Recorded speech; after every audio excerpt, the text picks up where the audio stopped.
A reading from the Gospel of John. At the Last Supper, when Judas had gone out, Jesus said,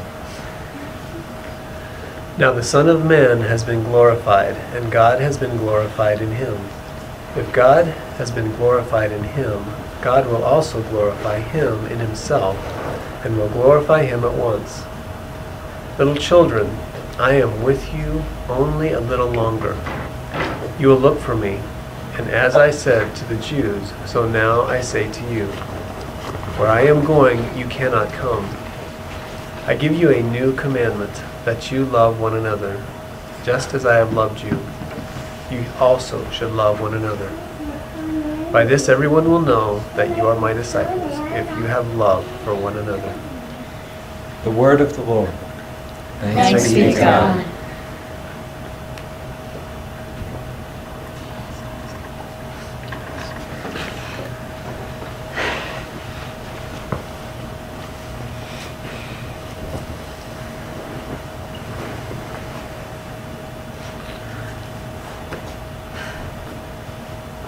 Well, when I was studying this week, I had a long and fruitless discussion with my husband about what's the difference between love God and love your neighbor as yourself. And I have a new commandment: love one another. Love for everything, love for everything. I said, how can it be a new commandment when that commandment was already around? So we got into this long pedantic discussion about what the verbs actually meant and things like that that were boring, to say the least. So I said to him, I was reading a book by Madeleine L'Engle. How many of you have ever read her? She made the statement that love, people think of love as a feeling. And it is. We feel love for each other. We feel love for our parents. We feel love for our spouses or significant others. We feel love for our families. But she contended that love is not a feeling. Love is an action. Love is a verb, not a noun. Love is what we do. Love is how we act. And I have to say that when I look at what Jesus said tonight, I think that she may be right. He wasn't saying, I want you to feel love for each other. I want you to go around and go, oh, I love you. I don't think that was it at all. He said, I want you to love one another as I have loved you. And this is how the world will know you, that you have this kind of love.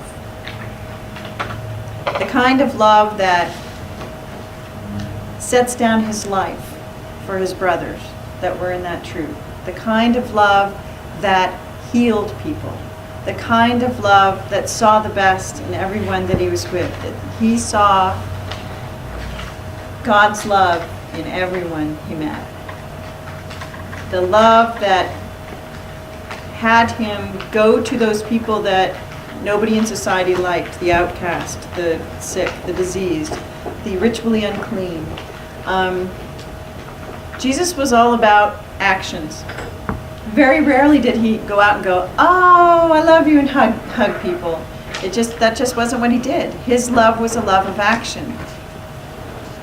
And I think that we need to think about the fact that love may be a verb. It was kind of driven home to me, because we all like to talk about love. Priests and ministers like to get up there and chat about love, love, love. We're a talky people. We talk about love a lot. We talk about what we're going to do when we love people. We listen a lot. But we were going, when I was at seminary, Greg was at seminary, it was our final weekend there. We passed all the tests. We were taking stuff from his room down 3 flights of stairs, because he was on the 3rd floor, and of course there was no elevator in these buildings. It was June. It was hot, very humid. We're struggling down 3 flights of stairs with all of this stuff, and every time we get to the 1st floor, we pass this room where there are 2 priests sitting in there chatting. They're there for continuing education. And they're talking about what it means to love your neighbor. chatting back and forth and back and forth. We're struggling past the room, and we walk out to the car and we're like, oh. We go up the stairs and get another load, and we bring it down, and we walk past them as they discuss what loving your neighbor is all about. And we walk back upstairs and we get more stuff, and we struggle downstairs. And finally, on our last trip down, we're going, I just can't take it anymore. They shut their door because we were disturbing them. Love is an action. Love isn't sitting there discussing what love is. If they had truly loved their neighbor, they would have asked if they could give us a hand, I would think. Rather than just sitting there discussing what love thy neighbor meant, they could look up and see a neighbor and do it. So tonight, we're going to reflect a little bit later, and I have a little thing to read, about what it means to realize that love is not a feeling, love is a verb.